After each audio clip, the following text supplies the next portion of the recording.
Indonesia سے خادمات کا سعودی میں آنا عام سی بات ہے۔ سعودی گھرانوں میں ہزاروں کی تعداد میں انڈونیشی خادمات کام کرتی ہیں۔ ایک سعودی گھرانے سے خادمات مہیا کرنے والے ریکروٹنگ ایجنٹ کی معرفت سے خادمہ بلوائی۔ خادمہ نے گھر میں کام کرنا شروع کر دیا۔ گھر کی مالکن نے چند دن کے بعد غور کیا کہ خادمہ چپ چاپ اور اداس سی رہتی ہے۔ اس نے محسوس کیا کہ یہ چھپ چھپ کر روتی بھی رہتی ہے۔ سعودی عرب میں ابھی اسے ہفتہ 10 دن ہی گزرے تھے، کسی نے اسے کچھ کہا بھی نہیں، پھر یہ کیوں روتی ہے؟ ایک دن سعودی مالکن نے خادمہ کو اپنے سامنے بٹھا لیا، اس کے سر پر ہاتھ رکھا اور کہنے لگی، میری بیٹی بتاؤ تم ہر وقت روتی کیوں رہتی ہو؟ ہر وقت تمہاری آنکھیں سوجی رہتی ہیں۔ خادمہ نے حوصلہ پا کر اشاروں سے اور ٹوٹے پھوٹے الفاظ میں بتایا، میں ایک مدت سے سعودی عرب آنے کی کوشش کر رہی تھی۔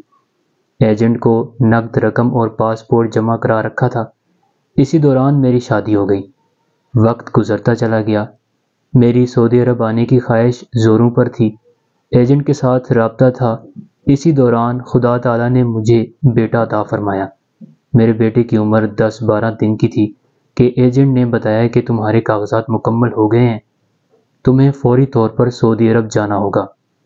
ایک طرف بیٹا اور اس کی محبت، دوسری طرف غربت اور سعودی عرب آنے کی خواہش۔ میں گھریلو حالات سے مجبور تھی، اس لیے بیٹے کو چھوڑ کر سعودی عرب آ گئی۔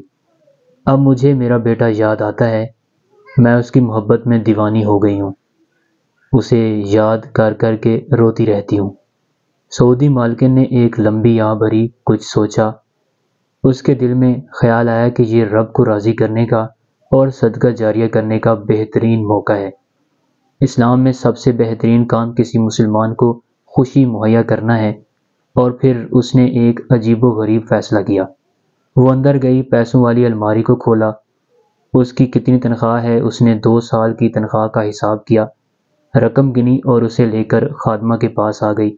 کہنے لگی، یہ 2 سال کی تنخواہ پیشگی پکڑو، میں ابھی تمہاری سیٹ بک کرواتی ہوں، تم فوراً انڈونیشیا روانہ ہو جاؤ، 2 سال تک اپنے بیٹے کو دودھ پلاؤ، جب 2 سال کا ہو جائے تو ہمیں فون کر دینا، ہم تمہارے لیے دوبارہ ویزا بھجوا دیں گے اور تم پھر سے سعودی عرب آ جانا۔ ذرا غور کیجئے، اس عورت نے کتنا خوبصورت فیصلہ کیا۔ کیا یہ اس کے لیے صدقہ جاریہ نہیں؟ اس قسم کے فیصلے انسان کو انسانیت کے بلند مقام پر فائز کر دیتے ہیں اور حق تعالیٰ کے نزدیک اس کے مرتبے کو بڑھا دیتے ہیں۔ پھر دلچسپ بات یہ کہ یہ خادمہ صرف اس خاتون کے لیے بلائی گئی تھی جو خون کے کینسر میں مبتلا تھی، یہ تاکہ اس کی خدمت کر سکے۔ جب خاتون نے اسے واپس بھیجنے کا ارادہ کیا تو بیٹے نے کہا، امی جان آپ بیمار ہیں، آپ کے لیے تو اسے بلایا تھا، آپ اس کو واپس بھیج دیں۔ خاتون نے کہا، میں گزارا کر سکتی ہوں، اور پھر اسپتال میں اس کا معائنہ ہوتا رہتا ہے۔ جب اگلی بار اسپتال گئی، اس کے ٹیسٹ رپورٹ نیگیٹو آئی، اس کی مہلک بیماری کا نام و نشان مٹ چکا تھا۔ ڈاکٹر سارے حیران تھے کہ اس سٹیج تک پہنچنے کے بعد یہ ٹیسٹ نیگیٹو کیسے آیا۔ احتیاطاً دوبارہ ٹیسٹ کروائے گئے، مگر شافی الامراض رب کی طرف سے شفا نازل ہو چکی تھی۔ سب مبارکباد دینے لگے۔ یہ خاتون صرف اپنے رب کا شکریہ ادا کرتی رہی۔ بے شک صدقہ سے ہر بلا ٹلتی ہے۔